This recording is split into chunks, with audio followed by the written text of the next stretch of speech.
Hello guys, ഇന്ന് എനിക്ക് നോമ്പുതുറ കൊച്ചിയിലാണ്. വലിയ ബാഗൊക്കെ തൂക്കി പോകുന്നുണ്ടെങ്കിൽ എന്റെ കയ്യിലൊന്നുമില്ല കേട്ടോ. രാവിലെ പോണെന്ന് വിചാരിച്ച എല്ലാം കഴിഞ്ഞ് ഇറങ്ങിയപ്പോൾ ഉച്ചയായി. അതുകൊണ്ടുള്ള ഉപകാരം എന്താണെന്ന് വെച്ച് കഴിഞ്ഞാൽ ഉള്ള വെയിലെല്ലാം എനിക്ക് കൊള്ളാൻ പറ്റി.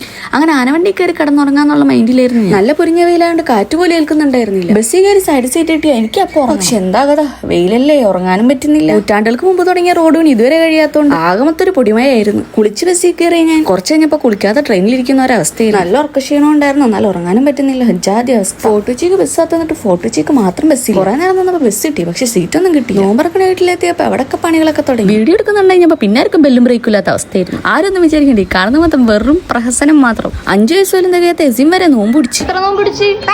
എന്തായാലും ചെക്കനെ വീട്ടിൽ നിന്ന് 10 എന്ന് പറയാൻ പഠിപ്പിച്ചിട്ടുണ്ട്.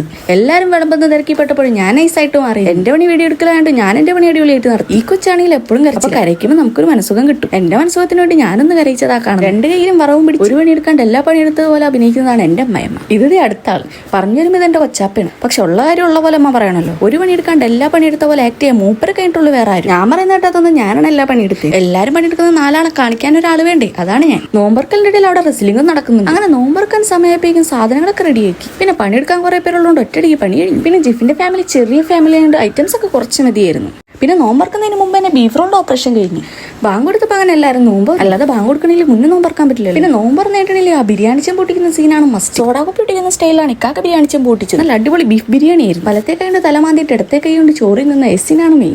അങ്ങനെ ഫുഡ് കഴിക്കൽ ചടങ്ങാൻ ഒറ്റയടിക്ക് ഇത് ആക്ടിംഗ് ആണെന്ന് ഞാൻ ഒരിക്കലും പറയില്ല. ഇത് റിയാലിറ്റി തന്നെ. എല്ലാം അങ്ങനെ ഒതുങ്ങിയിട്ട് ബിരിയാണി കഴിച്ചത് കൊടം സർവത്ത് കുടിക്കാൻ പോയി. നല്ല ഇരുള്ളതുകൊണ്ട് ഇത്തുനൊക്കെ എന്തായാലും എല്ലാവരുടെ വയറ്റി കിടങ്ങി ബിരിയാണി ഒറ്റയടിക്ക് തേച്ചു. അങ്ങനെ നോമ്പർപ്പിക്കൽ കഴിഞ്ഞ് പിറ്റേ ദിവസം തന്നെ ഞാൻ തിരിച്ചു പോകുന്നു. ഞാൻ തിരിച്ചു വരുന്ന എല്ലാ സന്തോഷം ജെഫിയുടെ മുഖത്ത് ഒറ്റയടിക്ക് വന്നു. അങ്ങനെ ഞങ്ങൾ പെൻഡിൽ ഇറങ്ങി ഞാൻ നേരെ KSRTC ബസ് പിടിച്ച്. പാട്ടൊക്കെ കേട്ടിട്ട് ഉറക്കം കഴിഞ്ഞപ്പോഴേക്കും ഇറങ്ങേണ്ട സ്ഥലം. വീട്ടിലെത്തി കുറച്ച് കഴിഞ്ഞപ്പോഴേക്കും മഴ പെയ്യാനുള്ള ലക്ഷണങ്ങളൊക്കെ കണ്ടു തുടങ്ങി. മഴയും എനിക്ക് ഏറ്റവും ഇഷ്ടം ഏറാത്തിരുന്ന് ഇങ്ങനെ കാഴ്ചകൾ കാണാൻ. മരത്തിലുള്ള എല്ലാ ഇലകൾ ആടുന്ന കണ്ടിട്ട് ഞാൻ മുടി വെച്ചിട്ട്, പക്ഷെ എന്റെ മുടി മാത്രം പറക്കുന്നില്ല. അങ്ങനെ മഴ പെയ്തപ്പോഴാണെങ്കിലും ഏറാത്തിരിക്കാൻ പറ്റാത്ത അവസ്ഥ. കാറ്റുള്ളതുകൊണ്ട് ഇറായ മൊത്തം വെള്ളമായി. അപ്പോൾ ഓക്കെ, അടുത്ത വീഡിയോ ആയിട്ട് പിന്നെ കാണാം കേട്ടോ. Bye bye.